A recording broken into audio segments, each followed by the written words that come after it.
welcome you to this Bible study of the Banking Blessings Ministry. My name is Goodluck Ofebu, and this is my wife.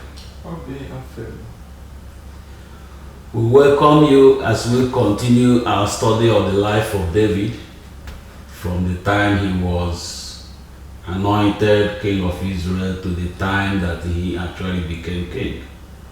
We are using this study to look at how we should behave when we are waiting for God, we are waiting for fulfillment of God's promise in our life, or we are waiting for God's intervention, we are praying for God's intervention. David was in that situation. He was made king, and he didn't know exactly when he would become king. He knew that he needed to prepare himself, and preparing himself means making himself available for God to walk through him, prepare him, and get him ready for when he will actually become king. In this process, we've learned a lot. In this particular interaction, David was informed that Israel was defeated by Philistines, and that Saul and his three sons, including Jonathan, David's close friend, were killed in the battle. Now, prior to this, Saul has been enemy number one to David. Well, had considered David as his enemy number one, and did everything he could to capture David and to kill him, but he couldn't. So that enmity existed, even though it was one-sided. So when Saul died, David didn't. He recognized that his only responsibility at that moment was to honor Saul. Because Saul was the God-anointed king of Israel. He had just been defeated in a battle that David believed that Israel should have won. And his only responsibility, he felt that his responsibility at that very moment was to honor Saul and to make sure that Saul was properly remembered among Israelis, were given the appropriate honor among the people of Israel. There is a message that comes through here. And that message is that in every responsibility, that in every relationship, every individual in every relationship has an individual responsibility towards that relationship. Discover your responsibility and hold yourself accountable to fulfill your responsibility. Even if you think the other party in the relationship have or have not fulfilled their responsibility. This relationship between Saul and David, one could easily say that Saul was very bad to David, was very unfair to David. But when Saul died, David had to fulfill, in fact, even through life, but at this very moment, David fulfilled his responsibility, or he was sensitive to his responsibility, and everything he did was to fulfill his responsibility to that relationship. Saul was the king of Israel, so David needed to honor him, David needed to show respect, and he did all this willingly and led his followers to do the same. So we are going to learn that lesson, but before I go too far, let me invite my wife to say something. Okay, she doesn't have anything, so then let's proceed with the study. As I said, David honored Saul when he found out that Saul was killed in the battle at Mount Gilboa. It didn't matter to him that Saul considered him an enemy and sought his life for several years. And from this, we get the message that there is an individual responsibility in every human relationship, and that this responsibility is unidirectional. That is, it's a responsibility you owe to the relationship. It's not something the relationship owes you. Of course, every participant in the relationship has his own responsibility, but you don't look to the others. Whether the others people do their own or they don't do their own, you ought to do their own. You ought to play your role. You ought to hold yourself accountable to fulfill your responsibility in every human relationship, irrespective of what you think the other people may, whether you think the other people have fulfilled theirs or they haven't fulfilled theirs. The details of David's mourning of Saul, his son Jonathan, and the army and house of Israel, we're going to read from 2 Samuel chapter 1. And of course, we hope to learn from that this singular message that individual responsibility in a human relationship is unidirectional and independent of what the other parties in the relationship do. So we begin with the mourning of Saul. As I said, David was informed that, I recall that David had gone to be involved in this battle, but he couldn't. The Philistines rejected him. Then he came back, had to go to Ziklag came back to his base at Ziklag, and then had the interaction with Amalekites that he pursued, defeated, and came back.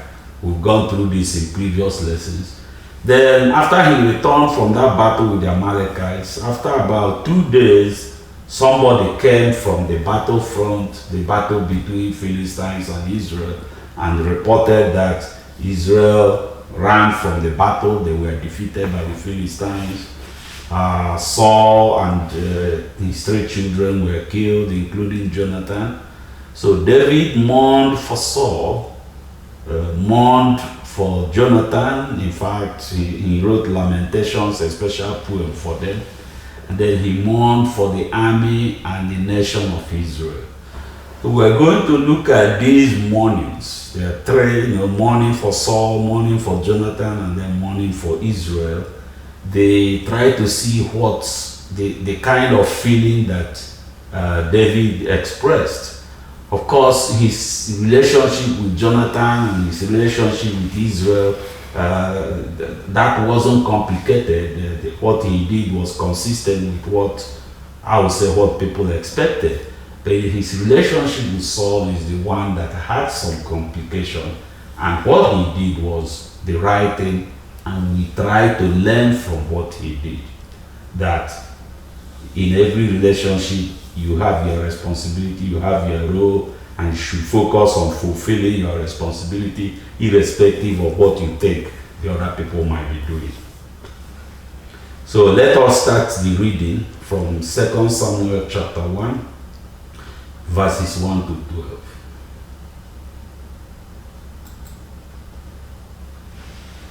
2 Samuel chapter 1, from verse 1. Now it came to pass after the death of Saul, when David had returned from the slaughter of the Amalekites, and David had stayed 2 days in Ziklag. On the 3rd day, behold, it happened that a man came from Saul's camp, with his clothes torn and dust on his head. So it was when he came to David, that he fell to the ground and prostrated himself. And David said to him, Where have you come from? So he said to him, I have escaped from the camp of Israel. Then David said to him, How did the matter go? Please tell me. And he answered, The people have fled from the battle, Many of the people are fallen and dead, and Saul and Jonathan his son are dead also. So David said to the young man who told him, how do you know that Saul and Jonathan his son are dead? Then the young man who told him said, as I happened by chance to be on Mount Gilboa, there was Saul leaning on his spear, and indeed the chariots and horsemen followed hard after him. Now when he looked behind him, he saw me and called to me, and I answered, here I am. And he said to me, who are you? So I answered him, I am an Amalekite. He said to me again, please stand over me and kill me, for anguish has come upon me, but my life still remains in me. So I stood over him and killed him, because I was sure that he could not live after he had fallen. And I took the crown that was on his head and the bracelet that was on his arm, and have brought them here to my Lord. Verse 11, therefore David took hold of his own clothes and tore them, and so did all the men who were with him. And they mourned and wept and fasted until evening for Saul and for Jonathan his son, for the people of the Lord and for the house of Israel, because they had fallen by the sword. Well, so that was the death of Saul, or the announcement of the death of Saul and Jonathan to David. And as you can see, David mourned for Saul. He mourned for Saul because Saul was God's anointed king of Israel. He honored the authority of God that God conferred on Saul to make him king of Israel. And he mourned that Saul died, but not only that Saul died by the hand of an enemy. It was the enemy that, these are enemies that shouldn't have gotten to him, but they did. So let us read about it. All we're trying to do here is to understand how David felt about Saul and how that came out in what he did after he learned that Saul died. We already learned that he mourned, they tore their clothes and mourned until the next day. But his treatment of the person that brought in the news brought out some of the things he felt about Saul. And then we take one verse from the lamentation that he wrote. These help us understand how that he genuinely felt a sense of honor, a sense of respect towards Saul. And he expressed this through the mourning. He didn't think about how Saul treated him, because that wasn't important. That's between Saul and God. As far as David is concerned, and as far as David's, what God expected from David, is how he had to honor Saul because of who Saul was. And this comes out. Let us read from verses 13 to 16, and then verse 21. Second Samuel chapter 1, verse 13. Then David said to the young man who told him, where are you from? And he answered, I am the son of an alien, an Amalekite. So David said to him, how was it you were not afraid to put forth your hand to destroy the Lord's anointed? Then David called one of the young men and said, go near and execute him. And he struck him, so that he died. Yeah. Verse 16. So David said to him, your blood is on your own head, for your own mouth has testified against you, saying, I have killed the Lord's anointed. Okay, verse 21. O mountains of Gilboa, let there be no dew nor rain upon you, nor fields of offerings, for the shield of the mighty is cast away there, the shield of Saul, not anointed with oil. Yeah. So what we see in this verse from the lamentation is that he saw, well, from the way he treated the young man that brought the news, the one that said, confessed to finishing of Saul, even though he reported that Saul was close to death. For him, that he was not afraid to stretch his hand and kill the Lord's anointed. That shows how his recognition of who Saul was and the kind of things, the way that he wanted the people of Israel to remember Saul.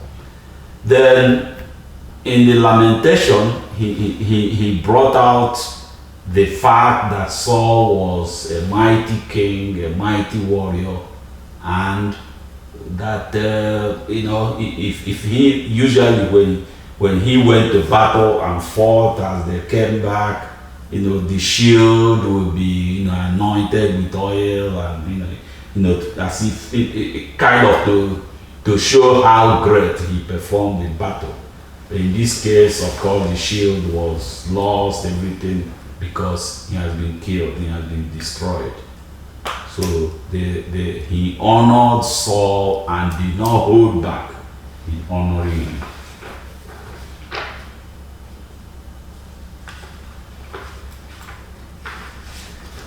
Then let us look at his mourning of Jonathan. This is the most touching, really, because prior to this, maybe a year or so back, the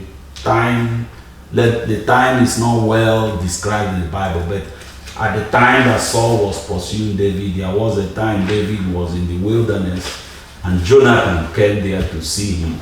So they made another covenant. They sort of renewed their covenant. But this time, something came out that they didn't talk about before, even they felt it. And that is, Jonathan admitted that David was going to be the next king of Israel, and that Jonathan, will be David's second. He will be second to David.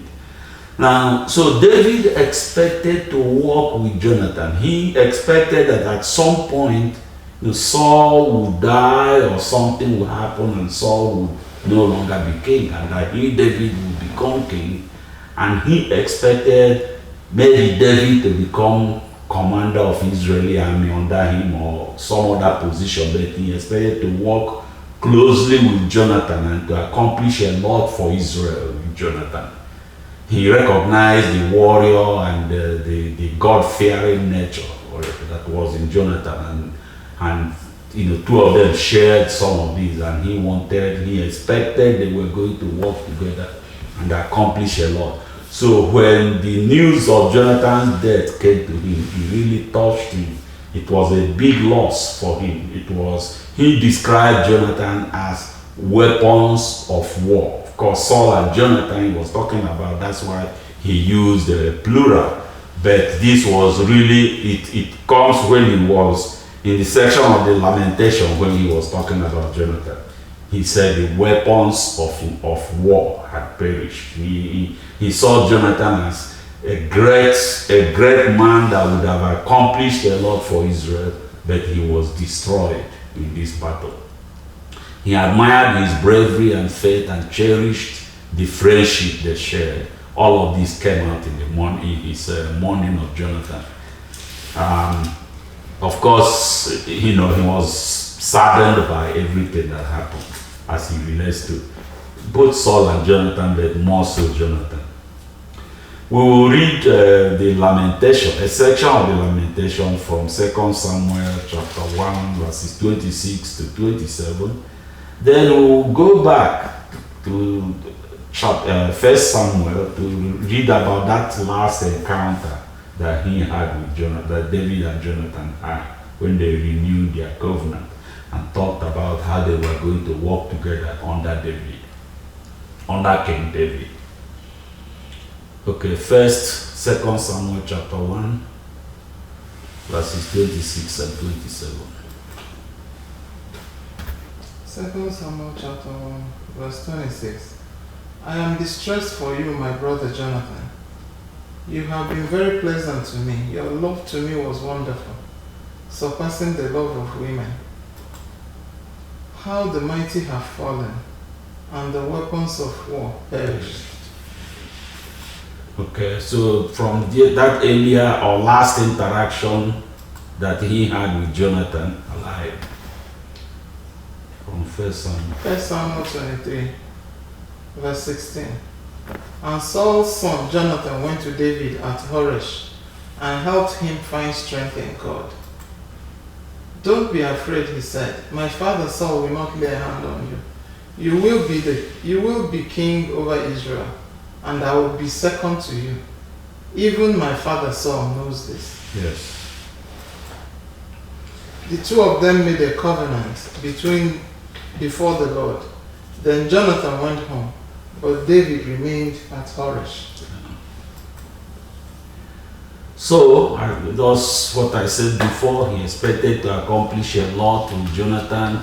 So he mourned the loss of Jonathan because of their friendship, because of their great love for each other, because of his recognition of Jonathan as a great warrior and a great both spiritual and physical warrior, and that he expected to accomplish a lot with Jonathan. That's why he describes him as weapons of war that perished prematurely. Now, his mourning of Israel and the army of Israel, what really hurt him was he saw the whole episode as evidence that God had turned away from Israel. That it's not only that Israel was defeated, but they were defeated by the same Philistines that Israel defeated soundly when at the time that David killed Goliath. So it really hurt him. He saw the army of Israel as the army of the living God, and he expected they would win every battle. They should win every battle they fight, except when they don't live as God wanted them to live, when they disobeyed God. So he mourned. He recognized that what happened to Israel was because they disobeyed God and God turned away from them, and he was saddened by it. He was ready to lead Israel through repentance. So he was already asking God to restore. He was already looking forward to God restoring Israel's greatness, the greatness of the army, so that they could fight together the enemies. So that in part of the lamentation for Israel, he was warning the Philistines and say, hey, don't think this is over. Don't rejoice. But let us read about it from, this is from the lamentation. 2 Samuel 1, verses 19 to 20.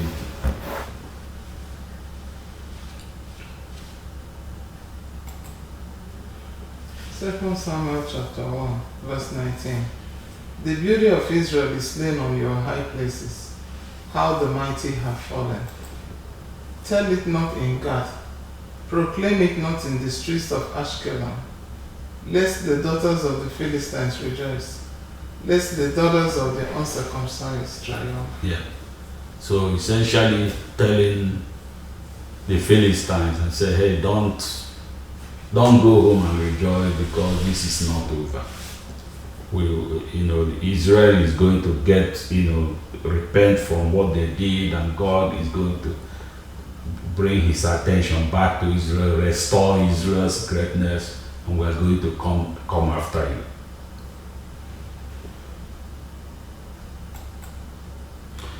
Well, this is a short lesson, and his mourning. We take the lesson most really from his mourning of Saul, and from there we get the message that individual responsibility in any human relationship is unidirectional and independent of the behavior of the other parties. You have to recognize your responsibility in every relationship and work to fulfill your responsibility. Hold yourself accountable to your responsibility, because God blessed you in that relationship and will hold you accountable to the responsibilities He has given you. Yeah, that is well said about the relationship between David and Jonathan and David and Saul, and how he mourned them when they died. Saul obviously were made to understand it's like he died by suicide, by falling on his own sword. But the young Amalekite boy finished him off at his own request.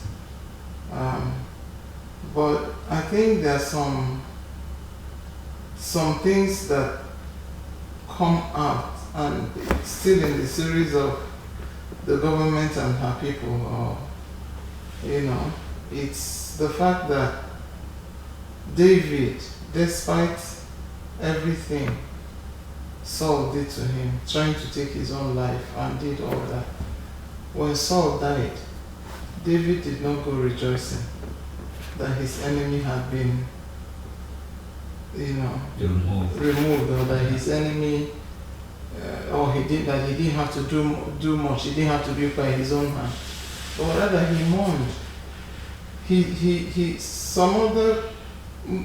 These days most people will be filled with hatred. Actually, I've often heard people say, instead of you to kill me, I will kill you first. That kind of whatever.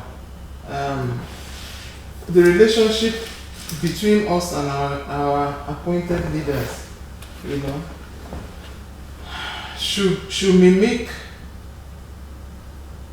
what the kind of loyalty and respect that David had for Saul. And one thing I want to point out here is that he had that relationship for Saul, not because Saul was his father-in-law, he had a lot of respect for the office. Yeah. Because he realized that God anointed Saul. That's why he kept saying the Lord's anointed, the Lord's anointed. Yeah. When the anointing is like putting someone into an office. Yeah. It's like a calling. Yeah. So no matter how much you hate the individual that God has put in place of authority over you, either in the office or the nation, in the nation, or it's not for us to plot to kill them. It's not for us to plot to remove them or to undermine them. Yeah. Because it is God that put them there for a purpose. We may not understand that purpose. And it's also God that will remove them. Yeah. It has to be by the agenda of God. They have to play by the agenda of God. So what came out clearly here is the fact that David, let's even leave the issue of David and Jonathan, because those two they were friends. Yeah. The love they had for each other. And don't get me wrong, it wasn't the kind of love that we talk about, this kind of thing we hear about man marrying man these days, woman. It's not that kind of love. It was a deep, affectionate friendship. That to the point that Jonathan, who is Saul's son, will recognize the hand of God upon David and say, "You will be king someday, and I will walk with you." Yeah. And say even that his father even knows that. It's unequivocal. He wasn't hiding it. The bond between him and David was not hidden. So let's leave that. We might say, "Oh, he mourned Jonathan because Jonathan was his friend." But what about Saul? And then he went ahead to mourn for Israel. One thing we have to see here is that everything David did was anchored in in how God has placed. If it's Saul, it's the Lord's anointed. If it's Israel, it's the army of the Lord. Yeah.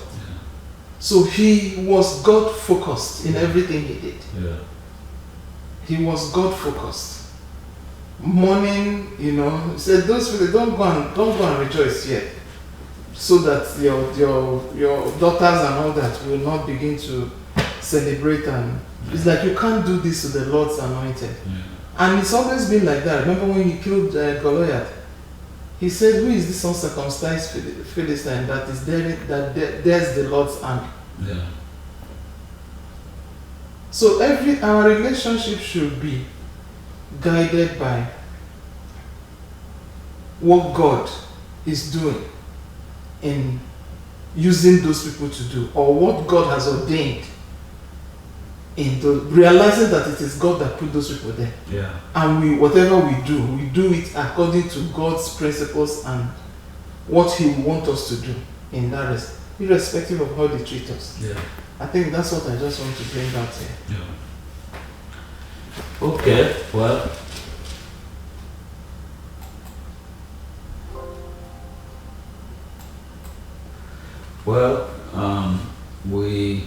this has been actually a short Bible study, but I think we learned a very clear lesson, maybe one or two, but we learned something from it, and we hope that you share what we've learned.